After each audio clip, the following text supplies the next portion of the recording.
This is Dom, and today we're taking a closer look at Samsung's Gear S2. And I've actually had my hands on this prior to now, and if you'd like to check out those videos, including a comparison to the Apple Watch, I will leave some links below for you.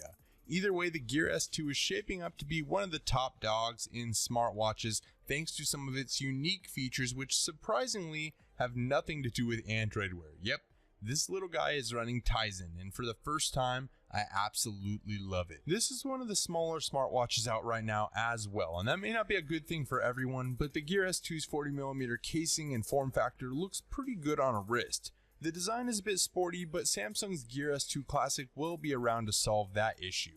I'm a fan of the sporty look though, and the body is made up from 316L stainless steel and feels pretty solid but doesn't weigh down your arm too much. Inside of that casing you'll find a 1 GHz dual-core processor, 4 GB of storage, 512 MB of RAM, Wi-Fi, Bluetooth 4.1, NFC, and an optional 3G model as well if you need it. Now the Gear S2 comes along with two different sized elastomer bands to ensure a snug fit for everyone, but unfortunately those bands are proprietary to the Gear S2. You won't be able to slap on any custom band unless it's designed with the S2's connectors.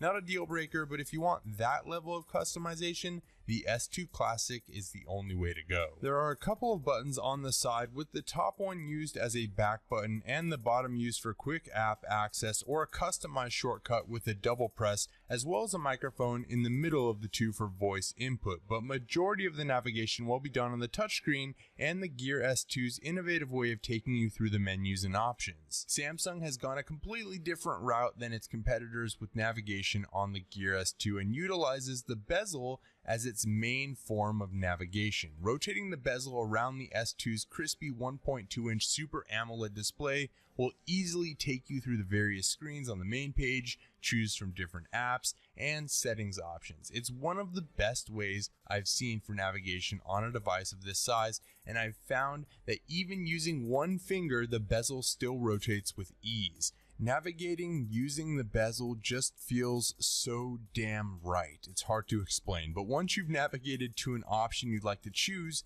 simply tap on the center of the display to make that selection. This time around, Samsung has made its smartwatch compatible with most Android devices, which is a definite win. The setup process is rather simple as well, but be prepared to bloat up a non-Samsung smartphone with a few apps to get everything functional on the watch side of things. Most of the S2's settings and features can be controlled within the Samsung Gear app as well as on the watch itself, but with the app you'll be able to more easily manage watch faces, download compatible apps, and load it up with music and images. The Gear app is also where you'll be able to reorder some of the icons within the app list, and while there are plenty of customization options within the app, there's also a ton that you can do on the watch itself. A simple tap and hold will allow you to sift through various watch faces on the Gear S2, but even in the main menus, which navigate beautifully on its round display, you have the ability to tap and hold and completely remove screens, add new ones, or hold and drag to rearrange them all together. Samsung has given the S2 very specific and granular customization options that I'm sure most anyone will appreciate. Of course, there's a heart rate sensor on the backside and sensors within that can be used to monitor your activity, but none of that's really new to smartwatches.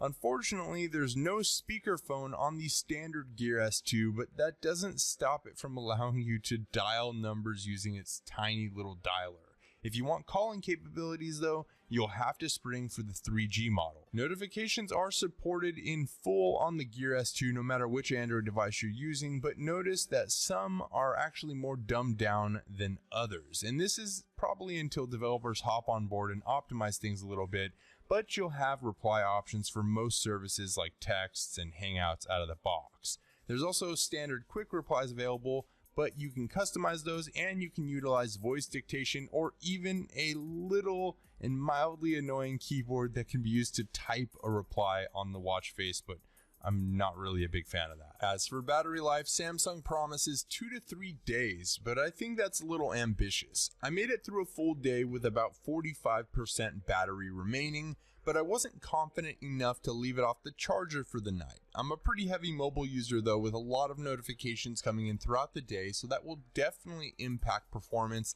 and your luck may be better in this department. but I'll be sure to update you on this information in my S2 Classic review, and if you're excited for that, let me know with a thumbs up. The included wireless charging dock snaps the watch into place with magnets and juices it up rather quickly, but due to the Gear S2's design, the only way you'll be able to use traditional charging pads is if you've removed the watch band, which isn't ideal, and I kind of wish it just laid flat without this weird design, but whatever. But aside from all of that, the Gear S2 is a very functional device, and not only that, it's kind of fun to use. I'm just really into this rotating bezel navigation thing. It just works so well, and there are plenty of apps and services available on the device, and being compatible with most Android devices out there is not a bad thing, so that means pretty much anybody can get their taste of a Gear S2 right now, which is a definite win for everyone included. Now here's the bottom line.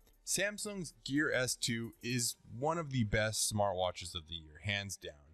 It has the looks, the features, and its rotating bezel for navigation is a joy to use. Without a doubt, my favorite way to navigate on a smartwatch to date.